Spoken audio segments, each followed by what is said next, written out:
ভাতের সাথে জলপির আচার অনেক মজা লাগে। তাই আজকে ভাবলাম তোমাদের সাথে শেয়ার করে ফেলি আম্মুর হাতের স্পেশাল জলপাইয়ের ভাতের আচার। তো কথা না বাড়িয়ে শুরু করে দিই আজকের রেসিপিটি। আসসালামু আলাইকুম, কেমন আছেন সবাই? আশা করছি আপনারা সবাই অনেক ভালো আছেন। আমরাও আলহামদুলিল্লাহ অনেক ভালো আছি। প্রথমে একটু কড়াইতে নিয়ে নিতে হবে খাঁটি সরিষার তেল।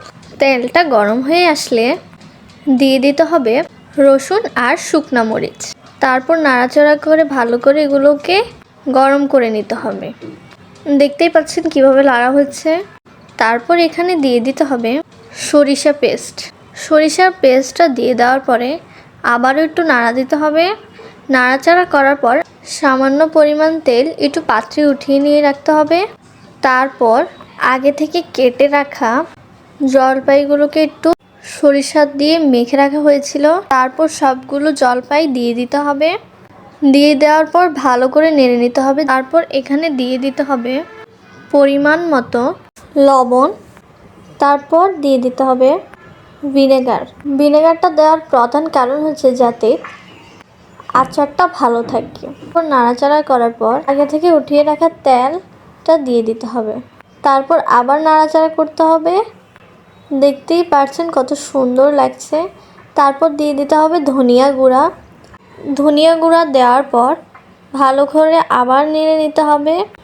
নেড়ে নেওয়ার পর আবার দিয়ে দিতে হবে পাঁচফোড়ন গুঁড়া। তারপর পাঁচফোড়ন গুঁড়া দেওয়ার পরও আবারও একটু নেড়ে নিতে হবে। ভালো করে নাড়াচাড়া করার পর তারপর এগুলোকে নামিয়ে নিতে হবে। জলপাইয়ের আচারটা নামিয়ে একটু ঠান্ডা করে নিয়ে নিতে হবে। তারপর একটা পরিষ্কার কাচের জারে আগে থেকে গরম করে রাখা শুকনো মরিচ আর রসুন একসাথে কিন্তু গরম করে নিতে হবে। তারপর জলপাইয়ের আচারগুলো ঢেলে দিতে হবে জারে। সবগুলো জলপাইয়ের আচার ঢেলে দেওয়ার পর তারপর দিয়ে দিতে হবে গরম গরম সরিষার তেল।